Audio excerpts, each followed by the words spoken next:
Dzina la Atate ndi la Mwana ndi la Mzimu Woyera. Amen. Ambuye bwerani mudzandithandize. Ulemu ukhale kwa Atate ndi kwa Mwana ndi kwa Mzimu Woyera, monga panali poyamba tsopano ndi masiku onse ndi pa nthawi zosatha. Amen.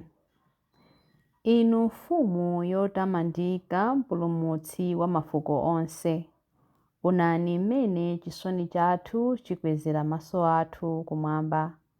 Timveni momboli pamene tikupempha chikhululukiro chanu.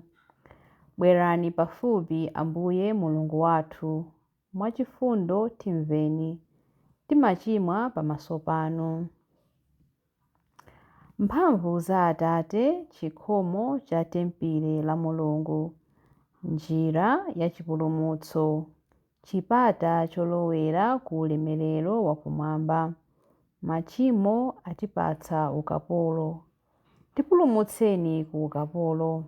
Bwerani pafupi Ambuye Mulungu wathu, mwachifundo timveni, timachimwa pamaso panu. Tikupemphera kwa inu Mulungu amene muli ndi mphamvu ndi ulemerero, timveni kuchokera ku ufumu wanu nyimbo yathu yachisoni. Tionetseni chifundo chanu, khululukirani zochimwa zathu. Bwerani pafupi Ambuye Mulungu wathu, mwachifundo timveni, timachimwa pamaso panu. Pakulapa modzichepetsa machimo osawerengeka amene tiwachita, mitima yathu ndi yosweka imene yayika poyera zinsinsi zathu. Tiyeretseni ife inu momboli wopanda malire mchifundo. Bwerani pafupi Ambuye Mulungu wathu, mwachifundo timveni, timachimwa pamaso panu. Wogwidwa wosalakwa, wozunzidwa, wonama anakunyozani nakugamulani ngati wolakwa. Poyamba munatiwombola, tsopano mutibwezeretse mwatsopano inu Yesu. Bwerani pafupi Ambuye Mulungu wathu, mwachifundo timveni, timachimwa pamaso panu.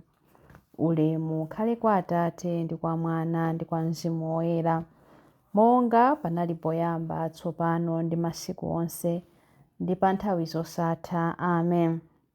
Chilimbi 1. Mulungu wamudzoza Khristu wake ndi chipambano. Chauta akuthandize pa tsiku la mavuto. Mulungu wa Yakobe akuteteze, akutumizire chithandizo kuchokera ku malo ake oyera, akuchirikize kuchokera ku Ziyoni. Alandire zopereka zako zonse, akondwere ndi nsembe zako zopsereza, akupatse zimene mtima wako ukukhumba, akuthandize kuti zonse zimene wakonza zichitikedi. Choncho tifuwule ndi chimwemwe, chifukwa chakuti mwapambana pa nkhondo. Tikweze mbendera kutamanda dzina la Mulungu wathu. Chauta akupatse zonse zimene wapempha. Tsopano ndikudziwa kuti Chauta adzathandiza wodzozedwa wake, adzamuyankha ali kumalo ake oyera kumwamba, pakumpambanitsa kwathunthu ndi dzanja lake lamanja. Ena amatamira magaleta ankhondo, ena amadalira akavalo, koma ife timatamira dzina la Chauta Mulungu wathu. Timamutama Iyeyo mopemba. Adani adzaphofomoka ndi kugwa, koma ife tidzadzuka kukhala chilili. Inu Chauta, thandizani mfumu kuti ipambane, mutiyankhe pamene tikuyitana. Ulemu ukhale kwa Atate ndi kwa Mwana ndi kwa Mzimu Woyera, monga panali poyamba tsopano ndi masiku onse ndi pa nthawi zosatha. Amen. Mulungu wamudzoza Khristu wake ndi chipambano. Chilimbi 2. Ambuye tikondwerera ntchito zanu zamphamvu poyimba nyimbo zokutamandani. Mfumu ikusangalala chifukwa mwayipatsa mphamvu inu Chauta, ikukondwa kwambiri chifukwa mwayipambanitsa ndinu. Mwayipatsa zimene mtima wake umakhumba, simudayimane zimene pakamwa pake padapempha. Mumafika kwa mfumuyo ndi madalitso okoma kwambiri. Mwayiveka chipewa cha ufumu chagolide pamutu. Iyo idakupemphani moyo, ndipo inu mudayipatsa moyo wautali wamuyaya. Ulemerero wake ndi waukulu chifukwa mwayipambanitsa ndinu. Mwayipatsa ufumu waukulu ndi waulemu. Zoonadi mwayisandutsa yodala kopambana mpaka muyaya. Mwayisangalatsa ndi chimwemwe chifukwa muli nayo. Paja mfumuyo imakhulupirira chauta ndipo sidzagwedezeka chifukwa cha chikondi chosasinthika cha wopambana zonse. Mutamandike inu chauta chifukwa cha kupambana kwanu. Tidzayimba ndi kuyamika mphamvu zanu zazikulu. Ulemu ukhale kwa Atate ndi kwa Mwana ndi kwa Mzimu Woyera, monga panali poyamba, tsopano ndi masiku onse ndi pa nthawi zosatha. Amen.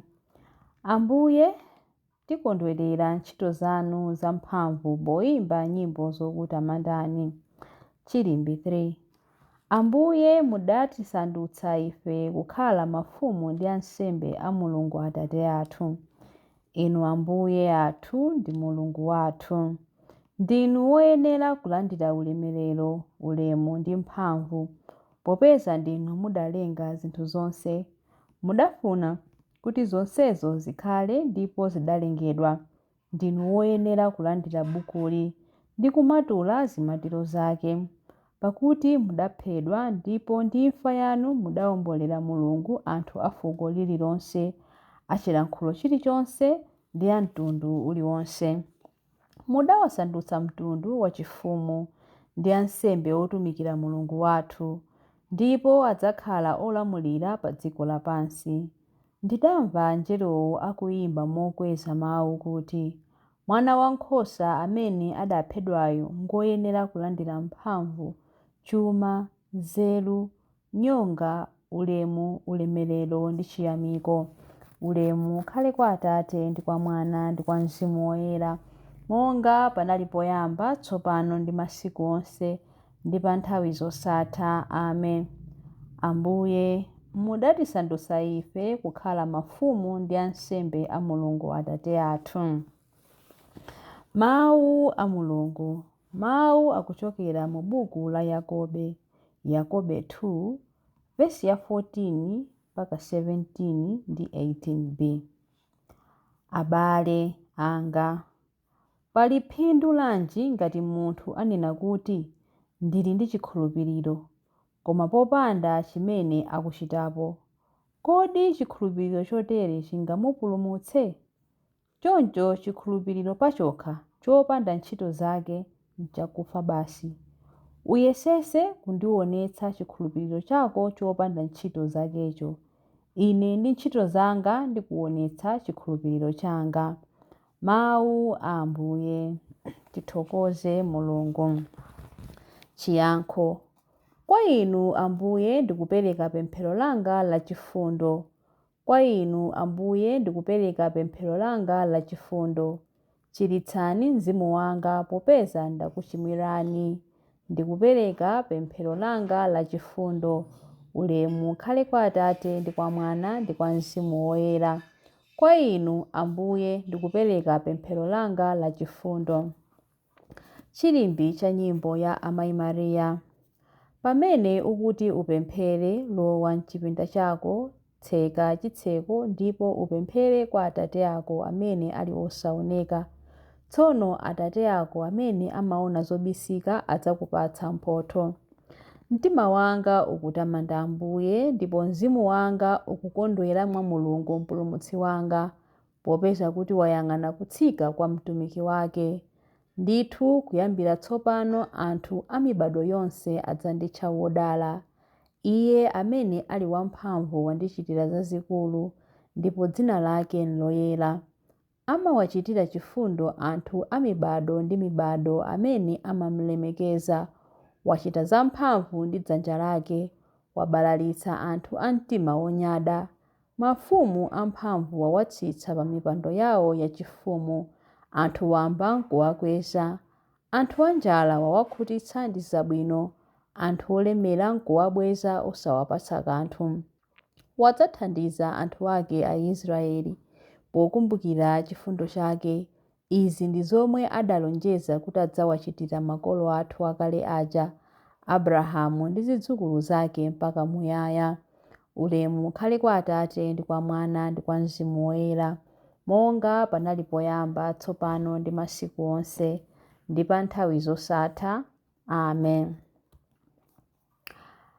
Pamene ukuti upemphere, lowa mchipinda chako, tseka chitseko ndipo upemphere kwa Atate ako amene ali wosaoneka. Tsono Atate ako amene amaona zobisika adzakupatsa mphotho. Mapemphero. Khristu Ambuye athu adatichenjeza kuti tikhale maso ndi kupemphera kuti tipewe kuyesedwa. Ndi mtima wathu wonse tiyeni tipemphere kwa Iye. Tembenukirani kwa ife Ambuye ndipo mutichitire chisoni.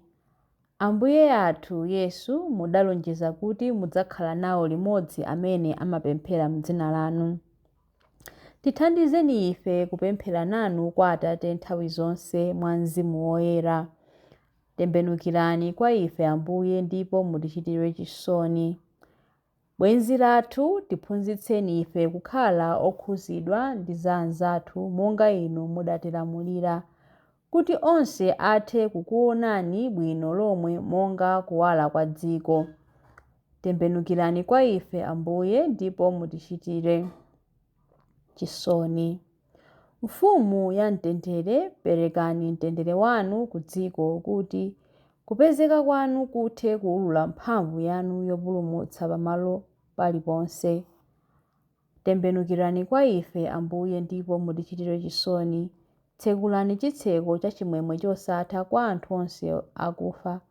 Alandire ku ulemerero wa moyo wosatha. Alandireni ku ulemerero wa moyo wosatha.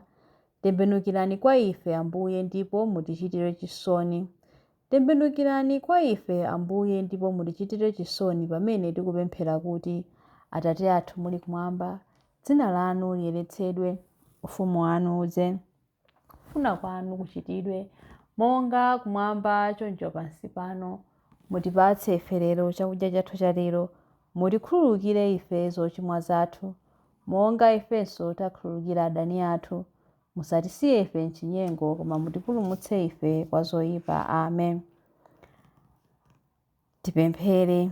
Ambuye, tiyang'anireni ife ana anu kudzera mwambo wa Lenti. Tithandizeni kuti tizikula mu chikhumbokhumbo chathu chofuna inu. Tikupempha izi kudzera mwa Ambuye athu Yesu Khristu, mwana wanu, amene ali ndi moyo ndi ufumu limodzi nanu ndi Mzimu Woyera, Mulungu tsopano ndi pa nthawi zosatha. Amen. Ambuye atidalitse, atiteteze ife ku zoyipa zonse ndi kutifikitsa ku moyo wosatha. Amen. Dzina la Atate ndi la Mwana ndi la Mzimu Woyera. Amen.